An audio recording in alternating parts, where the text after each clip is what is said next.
Bonjour chers élèves, alors aujourd'hui on va parler de réduction algébrique mais avec des fractions. On commence par la réduction avec les fractions. Avant de commencer, on va regarder le petit encadré dans vos notes de cours en haut à droite ici et on va regarder que ma fraction, un quart de x, peut aussi s'écrire x sur 4. Donc ça c'est deux façons différentes d'écrire une même fraction. Moi, personnellement, je préfère celle à droite, c'est-à-dire celle où est-ce que ma variable, elle est au numérateur dans la fraction. Puis là, bien entendu, ici, il y a le coefficient 1 qu'on n'écrit pas dans ce temps-là lorsque la variable est au numérateur dans la fraction. On va très rarement mettre une variable au dénominateur dans une fraction. Par exemple, en secondaire 2, ça ira plus loin là, en secondaire 3 ou 4. Maintenant, il y a déjà un exemple qui est fait à droite. Je vais y revenir rapidement tout à l'heure, mais pour qu'on soit dans le temps et que vous compreniez bien, je vais commencer par l'expression à gauche. La première étape, quand tu veux réduire tes expressions algébriques avec des fractions, c'est de regarder quelles sont les variables qui sont semblables. Donc, ce terme-ci, il est semblable à ce terme-ci. Pourquoi? Parce qu'ils ont les mêmes variables. Moi, je te suggère fortement, dans une première étape, de les mettre une à côté de l'autre. Ça va t'aider. Donc, ça va faire x sur 2 moins 2x sur 7 plus y sur 4. Pourquoi je fais ça? Parce que je vais devoir, pour ces termes-là, ici, les mettre sur un dénominateur commun. Donc, si je veux les mettre sur un dénominateur commun, s'ils sont à côté de l'autre, ça va m'aider. Maintenant, je vais chercher mon dénominateur commun. Le dénominateur commun de 2 et de 7, c'est 14. Dans ce cas-ci, 2 fois 7, 14. Donc, je vais mettre mes deux fractions sur 14. L'autre fraction, là, en y, je ne la change pas. Elle va demeurer y sur 4 parce qu'elle n'est pas la même, elle n'est pas semblable. Donc, je n'ai pas à la mettre sur le même dénominateur. Je trouve un dénominateur commun par groupe de termes semblables. Maintenant, si je veux mettre mes x sur 2 en 14e, il faut que je fasse x 7. 2 fois 7, 14. Donc, il faut que je fasse x 7 au numérateur. Ça va me faire 7x. Moins, je ne change pas le signe. Et pour mon deuxième terme ici, 7 fois quoi donne 14, c'est fois 2. Donc, 2x fois 2, 4x. Toujours ça, ce sont toujours des termes semblables. Je ne les ai pas encore regroupés, je suis rendu là à les regrouper. J'ai le droit de les regrouper parce qu'ils sont semblables. Donc, ça va faire des 14e.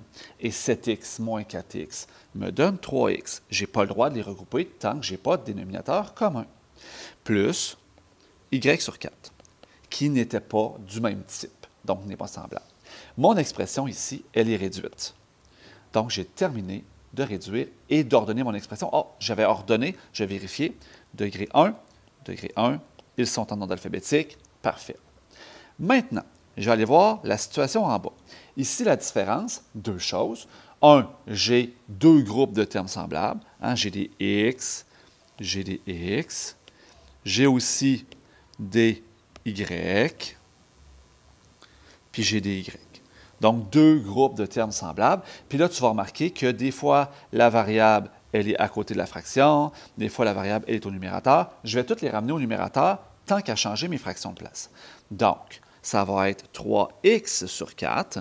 Je n'ai pas changé, j'ai juste monté la variable. J'ai le droit de faire ça. Je vais aller prendre les 5x sur 4, les mettre à côté, plus 5x sur 4. Les y, plus 2y sur 3. Ici, j'ai monté le y, moins y sur 3. Une fois que j'ai fait ça, moi, je te suggère de remettre tes groupes de couleurs pour te le rappeler. Ce n'est pas obligatoire à ce point-ci. Mais moi, pour l'explication puis pour tes notes, je te le suggère. Maintenant, je vais me trouver un dénominateur commun. Ah, mais c'est fait! Ici, ils sont déjà sur 4 tous les deux. Ici, ils sont déjà sur 3 tous les deux. Je ne vais pas mettre tout ça sur 12. Mes termes en bleu et mes termes en jaune ne sont pas semblables. Je vais donc mettre ça sur un dénominateur commun. Ici, c'est sur 4. Je les regroupe. 3x sur 4 plus 5x sur 4, ça fait 8x sur 4. Et de l'autre côté, 2y sur 3 moins 1y sur 3. Tu sais qu'il y a un petit 1 ici qui n'est pas écrit. Donc, 2y moins 1y, il va me rester 1y sur 3. Donc, y sur 3, c'est ce qui me reste. Maintenant, je suis dans le bon ordre, mais il y a quelque chose qui n'est pas correct. C'est que tes fractions, elles doivent être réduites.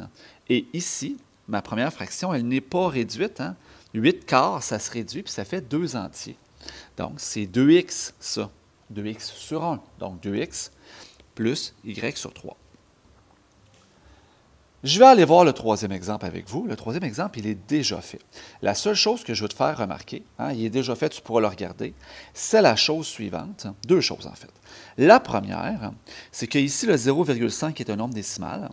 Je le mets en demi. Je le mets en fraction pour pouvoir le travailler. Okay? Si tu as des fractions et des nombres décimaux, transforme en fraction.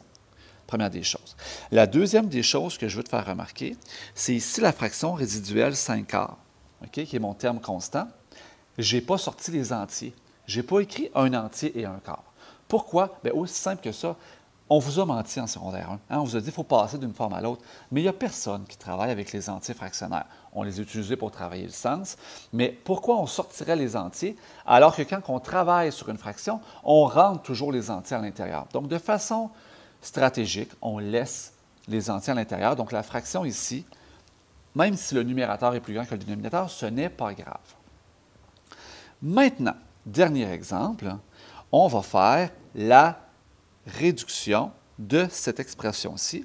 Cette expression-ci, elle a une particularité, c'est que les x, ici, ils n'ont pas de dénominateur. C'est moins 2x.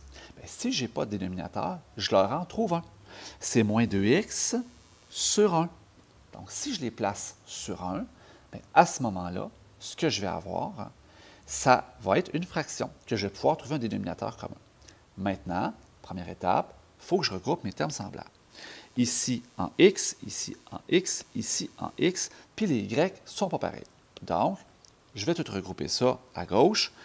X sur 2 plus 2x sur 3, j'ai monté le numérateur, le x au numérateur, moins 2x sur 1, moins y sur 4. Tous ces termes-là sont semblables. Je vais les regrouper. Et le y sur 4 n'a pas rapport. Maintenant, je les mets tous ensemble.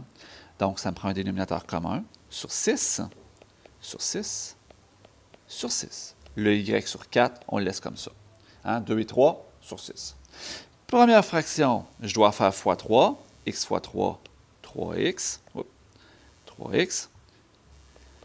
Deuxième fraction, il faut que je fasse fois 2. 3 fois 2 donne 6. Donc, ça va faire 2x fois 2, 4x.